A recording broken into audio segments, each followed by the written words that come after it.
Vazhdojmë tani me përgatitjen. Fillimisht, në një tigan do të shtojmë një lugë gjelle me gjalp.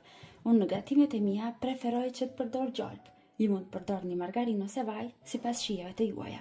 Presim një herë në zjarr mesatar derisa gjalpi të shkrihet. Tani te gjalpi i shkrir shtojmë një qep të prerë imët. Unë preferoj që qepën ta bluaj në blender. Vazhdojmë e fërgojmë vetëm qepën për disa minuta derisa qepa të karamelizohet mirë.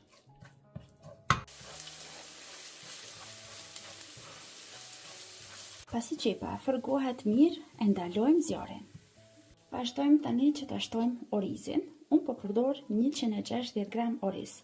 Orizin e kam larë një orë më herët dhe e kam kulluar mirë, sepse duhet që t'jetë orizi kështu që të mbetet pastaj kokra më e mirë dhe më e pastë. E shtojmë tani orizin te qepa dhe në tiganin e nxehtë vazhdojmë e fërgojmë për 2-3 minuta. Pra nuk kemi zjarr, ajo nxehtësi që ka mbet.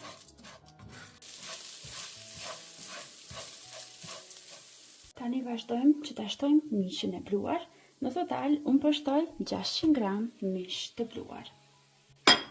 Dhe përsëri në zjarr të ndalur vazhdojmë përzijem tani që orizi edhe mishi të bëhen bashk. Tigani është i nxehtë, do t'i ndihmon mishit që pak të skuqet. Por unë kur përgatis speca të mbushur, gjithmonë i bëj në këtë mënyrë. Si përzijem mirë, vazhdojmë tani që të shtojmë një lugë të mesme me piper të kuq, një lugë të mesme kryp, piper të zi dhe pak mentë të thatë ose nenexhik të thatë. Nëse nuk keni nenexhik të thatë, lirisht mund shtoni maltanos të thatë. Vazhdojmë përzijem edhe një herë që tani të bëhen bashk gjitha produktet që i kemi shtuar brenda. Mbushjen e kemi gati, vazhdojmë tani që t'i mbushim specat. Unë po përdor specat kuq të freskët, enkas që janë për specat mbushur, por ju mund të përdorni çfarëdo lloj speca që mund të gjeni në treg ose që vetëse i keni më në shtëpi. Vazhdojmë i mbushim specat aq sa kanë vend, pra derisa të mbushen deri lart. Masa e mishit dhe orizit që përgatita unë është fiks për 6 speca kështu më të mëdha të mbushura për plot deri lart. Por sot recetën e specave të mbushur do ta bëj me lëng. Kam provuar receta të ndryshme për speca të mbushura me lëng dhe kjo që po e paraqes sot ka mbetur e preferuara imja, po ashtu pëlqejet edhe nga gjithë anëtarët e familjes time, andaj edhe po e paraqes pikërisht me këtë recetë. Në një enë më të madhe kam shtuar 1 litër me ujë. Uji do të shtoj një paketim të blerë të gatshëm për gullash.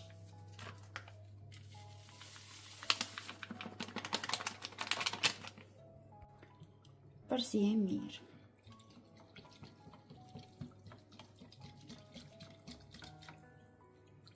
Lëngun që përgatitëm, vazhdojmë e shtojmë në tepsi të specat. Do të shtoj edhe një gotë ujë, diku në 250 deri në 300 ml, pasi specat që po i përdor unë janë pak të trasha. Dhe tani vazhdojmë në zjerje. Zakonisht kur përgatis specat mbushur i vendos poshtë, në fund të furrës, në furrë të parangruhur në 250 gradë dhe i le ashtu një herë për 30 minuta. Pas 30 minutave i rrotulloj nga ana tjetër dhe vazhdi ziej, por do t'ju demonstroj ndërkohë se si i bëj. Vëmë tani një herë në zjerje ose në pjekje në furrë për 30 minuta.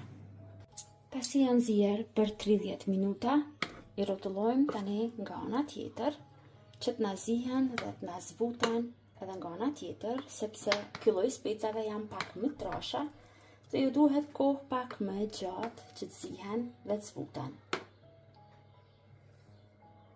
I rikthejmë tani në furrë edhe për 30 minuta tjera.